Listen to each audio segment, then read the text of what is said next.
Léonard Quérel, bonjour. Bonjour. Vous êtes président de Sinov Ergonomie et Ergonome Consultant au sein de la société Ergonomie et Conception. On va parler avec vous des usages qui doivent être intégrés dans les processus de conception des bâtiments. C'était pas le cas avant ? Alors, si on remonte dans l'histoire, en fait, si la question de l'intégration des usages, depuis très longtemps, elle s'est posée et forcément, elle a conditionné notamment, par exemple, la conception des remparts des châteaux forts. Sur la question de l'intégration des usages de manière contemporaine, en fait, la question qui se pose, c'est quel niveau d'intégration, quel niveau de finesse, en fait, on va pouvoir mettre en place dans un processus de conception. Globalement, on peut dire qu'il y a deux manières d'appréhender les choses. Une manière où, globalement, on va fantasmer les usages en imaginant des scénarios. Et donc, on reste dans son bureau et puis on envisage comment les choses pourraient se passer. On peut imaginer tous les écarts qu'il va y avoir par rapport à l'usage in fine, l'usage réel. La deuxième manière de faire, en fait, c'est d'aller sur le terrain, d'aller identifier des catégories, des personas potentiellement, des usagers, des utilisateurs qui soient référents, des utilisateurs caractéristiques. Et en allant observer, analyser ces usages réels, on va pouvoir venir enrichir le processus de conception avec des scénarios réels, spécifiques. Pour prendre un exemple très concret, on ne conçoit pas un hall de la même manière à Strasbourg, qui va être exposé assez régulièrement à des intempéries type neige ou autre, qu'à Toulouse, parce qu'à Toulouse, il doit neiger un peu moins souvent qu'à Strasbourg. C'est vrai exactement. Alors, sur quels critères aujourd'hui vous vous basez pour essayer d'imaginer ces usages ? Alors, c'est une question extrêmement intéressante dans la mesure où, effectivement, les critères qu'on va retenir vont guider la conception et vont permettre ou pas ces facteurs d'anticipation, faire en sorte que la conception revienne et se focalise sur comment ces usages vont être influencés par les décisions de conception qui seront prises. Globalement, en tout cas dans ce qu'on prône, si on envisage de faire en sorte que les usages soient performants, que les usages soient, qu'ils installent en fait les utilisateurs dans des contextes confortables, forcément on va se poser des questions autour de la santé.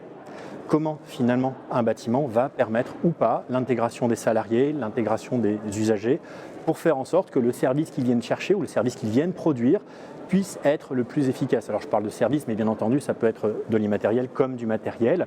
Et dans ces cas-là, on sera plus dans le secteur industriel. Mais de manière très globale, l'idée, elle est là. Question de santé.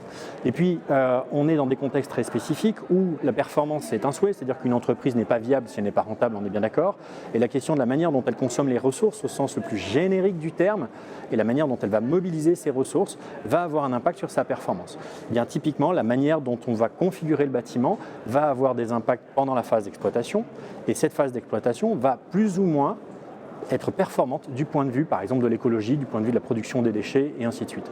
Et du coup, la manière d'intégrer en fait ces dimensions dans le processus de conception va participer à atteindre ces critères de performance, de préservation de la santé, de confort, pour faire en sorte que justement l'ensemble des utilisateurs puissent être satisfaits à différents niveaux, à différents points de vue, du bâtiment qui sera construit. Alors vous avez pris l'exemple du hall de gare tout à l'heure. Si on prend l'exemple d'un appartement, ça peut se traduire par quoi ?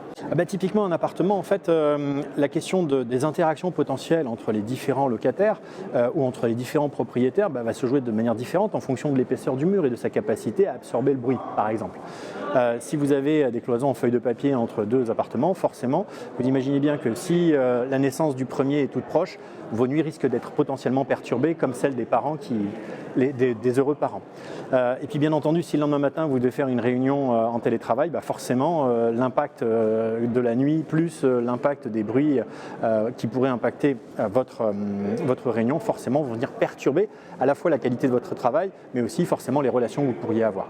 Tous ces éléments en fait sont à prendre en compte dans les processus de conception, puisque les modes de vie évoluent, les usages évoluent, et donc l'idée c'est de faire en sorte justement qu'on prenne en compte ces caractéristiques au plus tôt dans les processus de conception d'ailleurs, ou de rénovation.